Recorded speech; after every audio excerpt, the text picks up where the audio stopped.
Estimados hermanos y amigos, es un gran gozo para mí poder compartir con ustedes el mensaje para este domingo, en el nombre de Cristo. El texto sobre el cual vamos a basarnos es la epístola correspondiente a este domingo, escrita en Romanos capítulo 3, versículos 19 en adelante, donde dice lo siguiente. Pero sabemos que todo lo que la ley dice, lo dice a los que están bajo la ley, para que toda boca se cierre y todo el mundo quede bajo el juicio de Dios, ya que por las obras de la ley ningún ser humano será justificado delante de Dios, porque por medio de la ley es el conocimiento del pecado. Pero ahora, aparte de la ley, se ha manifestado la justicia de Dios, testificada por la ley y por los profetas. La justicia de Dios por medio de la fe en Jesucristo, para todos los que creen en Él. Porque no hay diferencia, por cuanto todos pecaron y están destituidos de la gloria de Dios, siendo justificados gratuitamente por su gracia, mediante la redención que es en Cristo Jesús, a quien Dios puso por propiciación por medio de la fe en su sangre, para manifestar su justicia, a fin de, a causa de haber pasado por alto en su paciencia los pecados pasados, con mira de manifestar su justicia en este tiempo. ¿Dónde, pues, queda la jactancia? Queda excluida. ¿Por cuál ley? ¿Por la ley de las obras?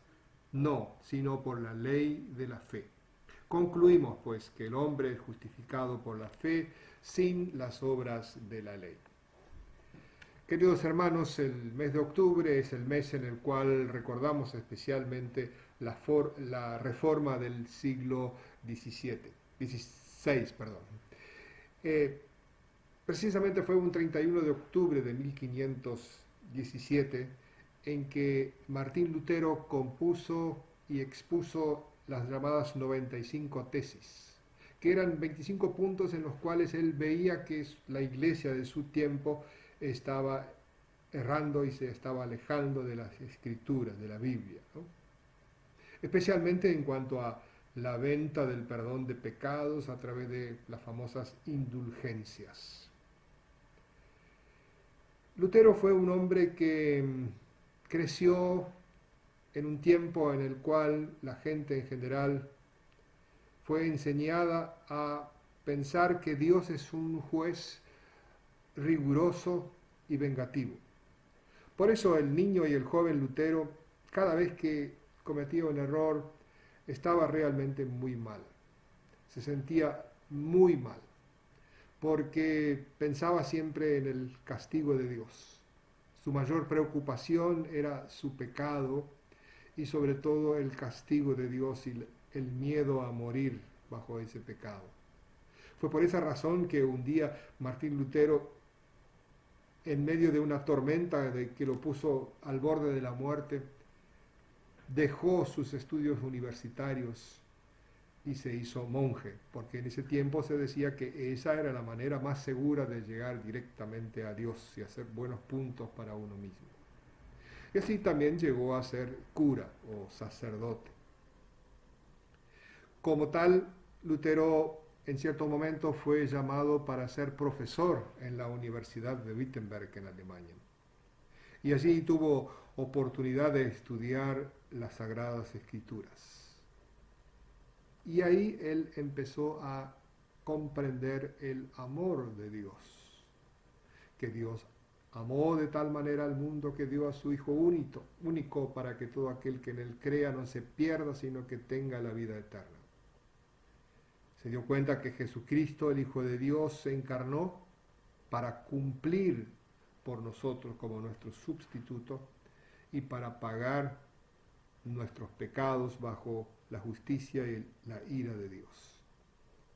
Se convenció entonces Martín Lutero de creer en Cristo y mediante esa fe recibir el perdón de Dios y ser justificado, es decir, recibir como un regalo, como un don, la justicia de Cristo. Y que uno no se salva por lo que uno hace, por las obras de uno, los méritos de uno, sino por causa de los méritos de Cristo. Estimados hermanos, hoy día no es demasiado diferente. Hoy día también hay mucha gente que cree que se salva por sus propias obras o debe salvarse por sus propias obras delante de Dios. Eso es lo que yo generalmente llamo la religión de Satanás o la religión inventada por la razón humana caída. Es ponerse bajo la ley. Y Lutero, bajo esa ley de Dios o bajo esa religión de ley, se dio contra la pared, porque él se dio cuenta, yo soy un pecador. En cierto momento se dio cuenta que no podía ni siquiera amar a Dios, porque Dios le exigía cosas que él con todas sus fuerzas no podía cumplir. No podía amar a Dios y amar al prójimo como es debido, sino que encontraba en él malos deseos, pecados. Gracias a Dios el Espíritu Santo llevó a este hombre, a Martín Lutero, mediante el estudio de la palabra, a darse cuenta que en la Biblia hay dos enseñanzas fundamentales y paralelas que corren a través de toda la Biblia. La llama ley y evangelio. La ley es donde Dios nos dice cómo debemos ser, qué debemos hacer y qué no debemos hacer. Pero el evangelio es aquella preciosa buena noticia en la que Dios nos muestra qué es lo que Él ha hecho por nosotros pecadores para salvarnos y ponernos otra vez en comunión con Él. Es precisamente de eso que trata nuestro texto de hoy, que nos muestra en primer lugar que la ley de Dios nos tapa la boca y rompe con toda jactancia humana. Los primeros 3 capítulos de esta carta de Pablo a los romanos muestra eso, que todos por igual son pecadores, todos los seres humanos, y concluye diciendo, no hay justo, ni aun uno, todos se han desviado, todos han pecado.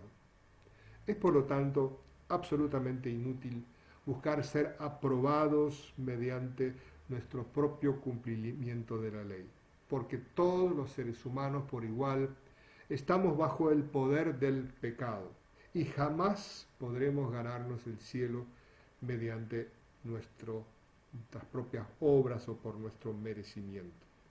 La ley realmente nos descubre, nos declara culpables a todos por igual. El propósito de la ley es como un espejo que nos revela nuestro real estado, nos muestra nuestros pecados. Sin embargo, como dije hoy, es normal también en nuestro mundo de hoy que la gente siempre de nuevo crea en su justicia propia, que tenga fe en sí mismos. Y esto lleva a la gente a 2 extremos. Uno puede ser la hipocresía y la otra es la desesperación. La hipocresía, por ejemplo, en la historia que ustedes conocen, la del fariseo que en el templo de Jerusalén oró o se alardeó delante de Dios diciendo, Señor, te doy gracias porque yo no soy como los otros, pecadores, adúlteros, yo hago esto, yo doy diezmos de todo lo que tengo, yo ayuno 3 veces al día. Discursos parecidos se suelen escuchar también hoy día y a veces hasta de miembros de la iglesia. Yo soy bueno, yo no soy tan malo como otros, yo hago esto y hago aquello, y yo. Y el otro extremo a la cual puede conducir la religión de ley es a la desesperación. Es lo que le pasó a Lutero por mucho tiempo. Darse cuenta que la ley me inculpa de pecado, me pone bajo el juicio de Dios, bajo el castigo de Dios. O el propio apóstol Pablo, que en esta misma carta, en el capítulo 7, exclama de repente, el mal está en mí, lo que no quiero eso hago, miserable de mí, ¿quién me librará de este cuerpo de muerte? Y el texto muestra claramente cómo la ley de Dios nos derriba. Pero sabemos que todo lo que la ley dice, lo dice a los que están bajo la ley, para que toda boca se cierre y caiga bajo el juicio de Dios. Sabemos por las Escrituras que no cumplimos la ley de Dios, que no amamos a Dios de manera perfecta como Él quiere, que no amamos a nuestro prójimo como a nosotros mismos. Y dice, para que toda boca se cierra y caiga bajo el juicio de Dios. Es decir, que toda jactancia humana se sea silenciada y que cada uno logre ver sus propios pecados y las consecuencias de sus pecados, y que vea la necesidad de la ayuda desde afuera de nosotros. Y el texto profundiza todavía nuestra miseria diciendo, ya que por las obras de la ley ningún ser humano será justificado delante de él, porque por medio de la ley es el conocimiento del pecado. Es imposible justificarse entonces por nuestras propias obras. La ley nos convence del pecado y del juicio de Dios. Cuando reflejamos la ley de Dios, las estrictas normas de la ley de Dios sobre nuestro comportamiento, nos damos cuenta de ello. Nos damos cuenta que no llegamos, como dice un poquito más abajo, el versículo 23, no hay diferencia por cuanto todos pecaron y están lejos de la gloria de Dios. No llegamos. No llegamos a la gloria de Dios. Fuimos creados para la gloria de Dios, pero el pecado nos alejó de la gloria de Dios. Y ahora todo esfuerzo humano es inútil para que podamos volver a estar y vivir para la gloria de Dios por nuestro propio esfuerzo. Y entonces surge una pregunta a partir de esta ley terrible. Entonces estamos todos condenados. Entonces estamos todos bajo la ira de Dios. No hay esperanza para nadie. Y aquí viene la preciosa respuesta del Evangelio. La justicia de Dios se cumple en Cristo para nosotros. Dice el texto, pero ahora aparte de la ley se ha manifestado la justicia de Dios por medio de la ley y los profetas. La justicia de Dios por medio de Jesucristo. Se introduce el Evangelio ahora y nos muestra claramente que ese Evangelio no exige de nosotros que nosotros cumplamos la ley de Dios, sino que nos otorga la justicia santa de Cristo. Como decía al principio de la carta, el justo por la fe vivirá. No nos exige que cumplamos para ser aprobados, sino que nos invita a creer en la justicia de Dios. Y esta justicia de Dios se otorga a todo aquel que cree, dice el versículo 22. La justicia de Dios por medio de la fe en Jesucristo para todo aquel que en Él cree, porque no hay diferencia. Es exactamente lo que Jesús también dijo en varias oportunidades. Yo les aseguro que el que cree en mí tiene vida eterna. Y el versículo 24 lo aclara todavía más. Me encanta este versículo. Dice, siendo justificados gratuitamente por su gracia, por medio de la redención que es en Cristo Jesús. Nuestra salvación es gratuitamente gratis, parece decir el texto. No hay pago nuestro. No hace falta ningún aditivo nuestro para ser salvo. Es más, el mismo apóstol Pablo en su carta a los Gálatas dice que el que pretende agregar sus propias acciones para ganarse el cielo está pisoteando a Cristo. Él dice ahí, de la gracia habéis caído. De Cristo os desligasteis los que por la ley os justificáis, de la gracia habéis caído. Ahora bien, esta justicia de Dios en Cristo, que nos es adjudicada por la fe, es gratis para nosotros, absolutamente gratis, es gracia. Pero para Dios, sin embargo, tuvo un altísimo precio. Y eso lo muestra el versículo 25, a quien Dios puso como propiciación por medio de la fe en su sangre, para manifestar su justicia, a causa de haber pasado por alto en su paciencia los pecados pasados. El Padre amó tanto que dio a su Hijo único para sufrir y morir por nosotros. El Hijo de Dios, Jesucristo, asumió nuestra naturaleza humana, nuestra miseria humana y nuestros pecados. Y su obra consistió en cumplir con toda justicia como reemplazante de cada uno de nosotros y pagar por cada uno de nuestros pecados. Y de esa manera, dice el texto, Jesús es la propiciación, es aquel que nos hace propicios delante de Dios. Y esto recuerda a los grandes sacrificios expiatorios del Antiguo Testamento, donde eran sacrificados animales y era derramada la sangre de los animales como propiciación por el pecado del pueblo. Todo aquello en realidad indicaba a Jesucristo, el Hijo de Dios, el Cordero de Dios que quita el pecado del mundo. La sangre de Cristo, el Hijo de Dios, nos limpia de todo pecado. Y la fe, entonces, nos une con Cristo y con su justicia. Y por eso el texto concluye con estas palabras. Concluimos, pues, que el hombre es justificado por la fe, sin las obras de la ley. Por la fe se nos adjudica esta justicia basada en la obra de Cristo.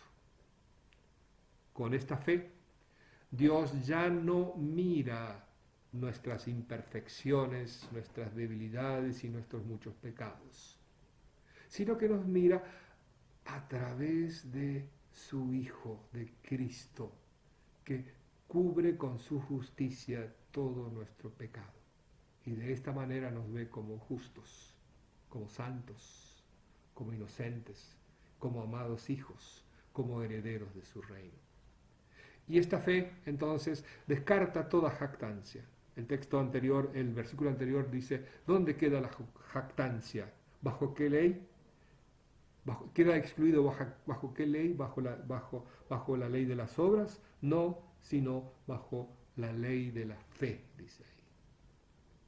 Quitemos, pues, queridos hermanos, toda vanagloria de nosotros, toda jactancia de ser mejores y de merecer el aplauso de Dios. Y revistámonos de verdadera humildad. Como Pablo dijo, por la gracia de Dios soy lo que soy. Y demos gracia y alabanza a Dios por ello. Yo no merezco nada por mi comportamiento. Si Dios me midiera con su ley, yo estaría condenado. Pero gracias a la obra de Cristo tengo perdón y justificación.